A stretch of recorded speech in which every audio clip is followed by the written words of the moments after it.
ARS media, দেশটি জুড়ে ফেলানো। বাঞ্ছারামপুরের দরিয়াদৌলতে প্রথম সুন্নি মহাসম্মেলন অনুষ্ঠিত।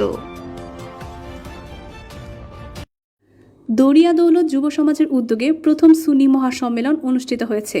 ২রা ডিসেম্বর বুধবার চানমিয়া শিকদারের বাড়িতে এই সম্মেলন অনুষ্ঠিত হয়। আলহাস মাহিরুল ইসলাম খানের সভাপতিত্বে এতে প্রধান অতিথি হিসেবে উপস্থিত ছিলেন ৩ নং দরিয়াদৌলত ইউনিয়ন পরিষদ চেয়ারম্যান শফিকুল ইসলাম রিপন। সম্মেলনে বিশেষ বক্তা হিসেবে ওয়াজ করেন ওমর ফারুক আশিকি ও তরুণ উদীয়মান বক্তা হযরত হাফেজ মোহাম্মদ হাবিবুল্লাহ আল কাদরি।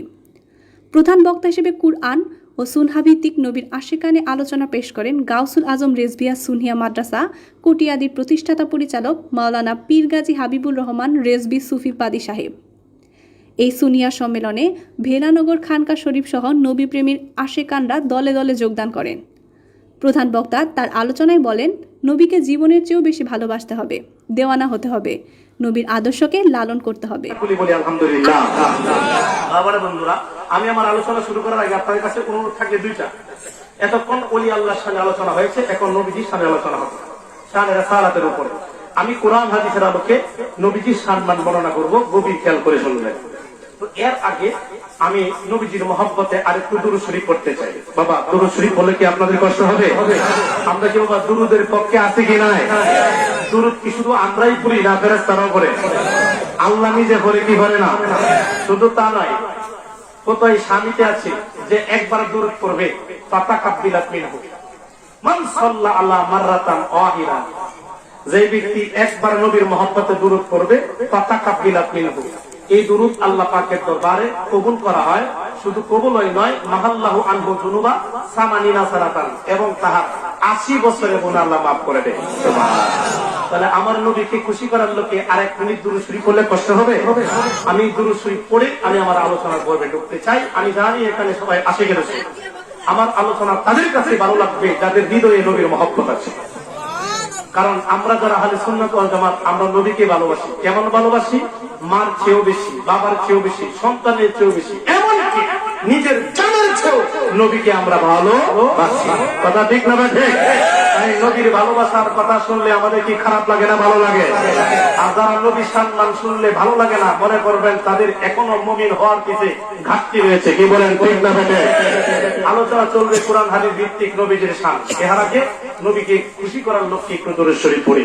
আল্লাহুম্মা সাল্লি আলা সাইয়্যিদিনা মুহাম্মাদ আল্লাহুম্মা সাল্লি আলা সাইয়্যিদিনা মুহাম্মাদ নাবিয়ানা শাফিয়ানা মাওলানা মুহাম্মাদ আল্লাহুম্মা সাল্লি আলা সাইয়্যিদিনা মুহাম্মাদ।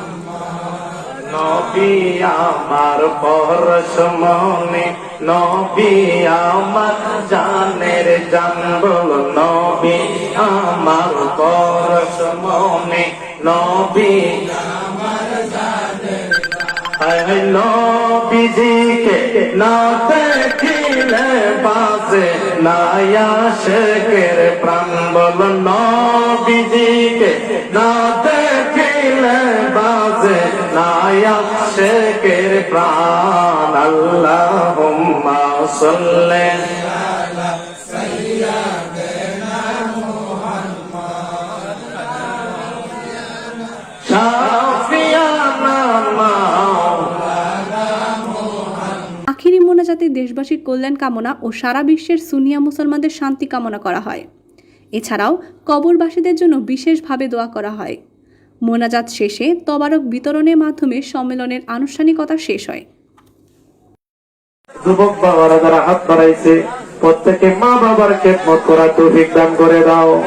কি চাইবো কি বলবো, তুমি তো অন্তর্যামী খোদা, প্রত্যেকের মনের বাসনা তুমি কবুল করে নাও। মাবুদ, আমরা যারা গুরু ধরেছি, মসজিদ ধরেছি, যার যার মসজিদের ওজিফা ভিত্তিক চলার মতো তৌফিক দান করে দাও। আল্লাহ, বেরানগর রেজবিয়া খানকা শরীফের অনেক লোক এখানে এসেছেন। আল্লাহ, এখানকাকে কিয়ামত রাত পর্যন্ত কায়েম করে রাখো আল্লাহ। এখানকার যেন কিয়ামত রাত পর্যন্ত পরিচালনা হয়, সেই তৌফিক তুমি দান করো আল্লাহ। সেই পথে চললে তুমি আল্লাহ খুশি, তোমার বন্ধু নবী খুশি, সেই পথে চলা তুমি